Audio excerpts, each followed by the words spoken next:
جنت کی قیمت پوچھنی ہو بلال حبشی سے پوچھو جس کے جسم پر چمڑا ہی کوئی نہیں رہا۔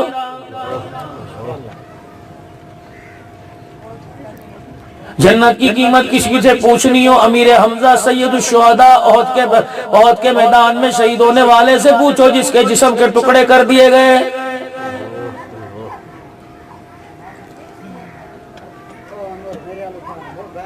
مسجد کے اندر جمعرات کے دن اعلان کرنے والا 10 روپے دئی جاؤ جنت جگر گھر بنائی جاؤ، وہ کوئی جنت ٹون ہوگا، جنت الفردوس کوئی نہیں۔ جنت کی قیمت پوچھنی ہو حضرت حسین سے پوچھو کہ کربلا کے میدان کے اندر حق ادا کر کے چلا گیا۔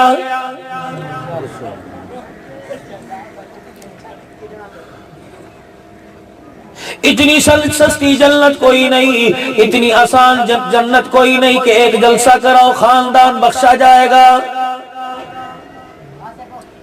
محفل کرانے سے جلسہ کرانے سے جنت مل جاتی تو خاندان رسول کربلا کے میدان میں کٹتا نظر نہ آتا۔ حضور فرما دیتے حسین میرے روزے کی چھاؤں میں بیٹھ کر اللہ اکبر میرے دربار کی میرے روزے کی پہرے داری کرنے لگ جا، ربیع الاول جب آئے گا میرا میلاد ملانیہ کرنا، قیامت کے دن نانا محمد تجھے اپنے ہاتھوں سے حوض کوثر پلائے گا۔ حسین نے تلواروں کے سائے میں سجدہ کر کے دکھا دیا۔ اور لوگوں سیرت منانا اور بات ہے، نبی کی سیرت کو اپنانا اور بات ہے۔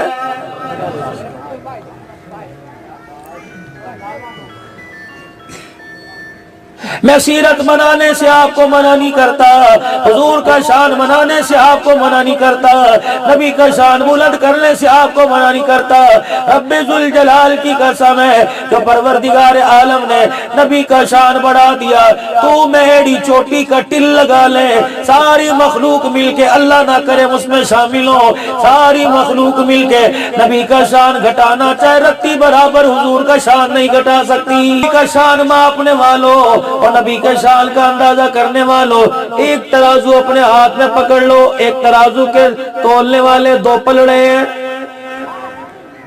ایک پلڑے میں 500 کا وٹا نہیں، اور لوگوں 500 کا نہیں، 5 کلو کا نہیں، 10 کلو کا نہیں، 20 کلو کا نہیں، اور لوگوں ایک ترازو میں جتنی روئے زمین ہے اس کے نیچے کے جتنے ذخائر ہیں، جتنی مچھلیاں، جتنے کیڑے، جتنے مکوڑے، جتنا پانی، جتنے ذرات اور جتنے آبی ذخائر ہیں، اور جتنے میرے عزیزوں تیل کے جتنے ذخائر ہیں، گیس کے جتنے ذخائر ہیں، سارے کے سارے اسی پلڑے میں رکھ دو۔ زمین کے اوپر کا جتنا سامان ہے، مٹی پتھر پہاڑ درخت سمیت اسی پلڑے میں رکھ دو، انسانوں کو بھی اسی پلڑے میں بٹھا دو، گندم فصل چاول جو جوار باجرہ اسی پلڑے کے اندر رکھ دو، درخت کی ٹہنیاں پٹھے لکڑی سمیت اسی پلڑے میں رکھ دو، گھونسلوں کے اندر جتنے پرندے انڈوں سمیت اسی پلڑے میں رکھ دو، رینگنے والے، چلنے والے، پھرنے والے، چپکنے والے جانور اسی پلڑے میں رکھ دو، زمین کے اوپر کے جتنے دریا، جتنے سمندروں کا پانی اسی پلڑے میں رکھ دو، جتنا ریتا، جتنی مٹی، سارا جتنے پتھر اسی پلڑے میں رکھ دو، مشرق مغرب شمال جنوب اسی پلڑے میں رکھ دو، موسم خزاں بہار اسی پلڑے میں رکھ دو، اور لوگوں پہلے آسمان کے چاند سورج ستارے آسمان سمیت اسی پلڑے میں رکھ دو، پہلے آسمان کے اوپر جتنے فرشتے میں اللہ کا ذکر کر رہے ہیں انہیں بھی اسی پلڑے میں بٹھا دو، دوسرا آسمان اس کے فرشتے، تیسرا اس کے فرشتے، چوتھا، پانچواں، چھٹا، ساتواں آسمان اس کے فرشتے، گو کہ عرش، کرسی، لوگ، قلم بھی اسی پلڑے میں رکھ دو، جنت جہنم کو بھی اسی پلڑے میں رکھ دو، تمام نبیوں کی عظمت بھی اسی پلڑے میں رکھ دو، تمام فرشتوں کی بلندیاں بھی اسی پلڑے میں رکھ دو، اور لوگوں اسی پلڑے میں جبرائیل بھی بٹھا دو، میکائیل بھی بٹھا دو، اسرافیل بھی بٹھا دو، اسرائیل بھی بٹھا دو، اور دوسرے پلڑے میں مکے کے در یتیم آمنہ کے لال کا شان رکھ دو۔ وہ یہ میری عزت کی قسم ہے ساری خدائی والا پلڑا ہلکا ہو جائے گا، محمد کے شان والا بھاری ہو جائے گا۔ نعرے تکبیر، نعرے تکبیر، شان محمد مصطفیٰ،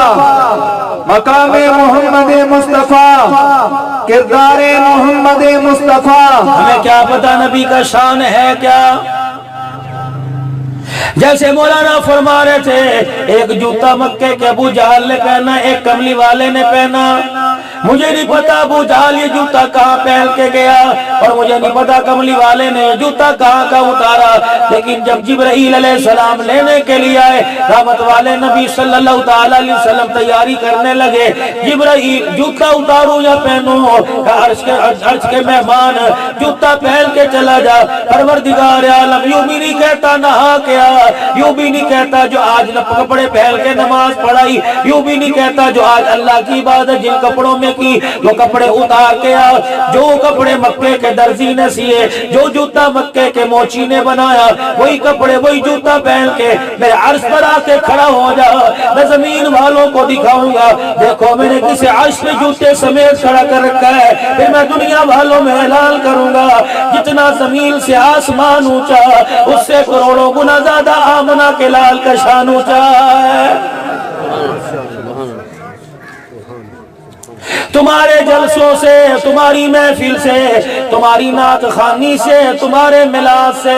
تمہاری گلیاں سجانے سے، عربی چوگا پہن کر ڈاچی پر بیٹھنے سے میرے نبی کا شان نہیں بڑھے گا۔ میں نے تو اپنے نبی کا شان قیامت کی صبح تک خود بڑھا دیا۔ جو میرے نبی کی غلامی کا دم بڑھے گا، میرے نبی کی شان کی وجہ سے اللہ نبی کے غلام کے شان کو بڑھا دے گا۔ الہ العالمین، اگر میں چاہوں میں تیرے سے بھی محبت کروں تو میرے سے محبت کر، پھر کیا ہوگا؟ فَقُلْ إِن كُنْتُمْ تُحِبُّونَ اللَّهَ فَاتَّبِعُونِي يُحْبِبْكُمُ اللَّهُ۔ اگر تم چاہتے ہو کہ اللہ تمہارے سے محبت کرے، تم مجھے بازاروں میں اچھے نہیں لگتے، تم مجھے بیوی کے ساتھ بیٹھے اچھے نہیں لگتے، تم مجھے سودا بیچتے اچھے نہیں لگتے، تم مجھے دنیا کماتے اچھے نہیں لگتے، جتنا مجھے محبوب کے قدموں میں اچھے لگتے ہو اتنا ماں کی گود میں بھی مجھے اچھے نہیں لگتے ہو۔ الہ العالمین، جب تیرے قدموں میں آ کے بیٹھ جا، جب تیرے نبی کے قدموں میں آ کے بیٹھ گیا، پروردگار عالم کیا ملے گا؟ فرمایا میرے قدموں میں، میرے نبی کے قدموں میں بیٹھ کر دکھا دے، روزے والا مصطفیٰ تیرے سے راضی ہو جائے گا، عرش والا خدا راضی ہو جائے گا۔ جب سے نبی کا چاہنے والا، جب سے نبی کا امتی، جب سے نبی کا غلام دنیا کے قدموں میں جا کے بیٹھا، یقین جانو مسلط ایسے حکمران ہو گئے ہمارے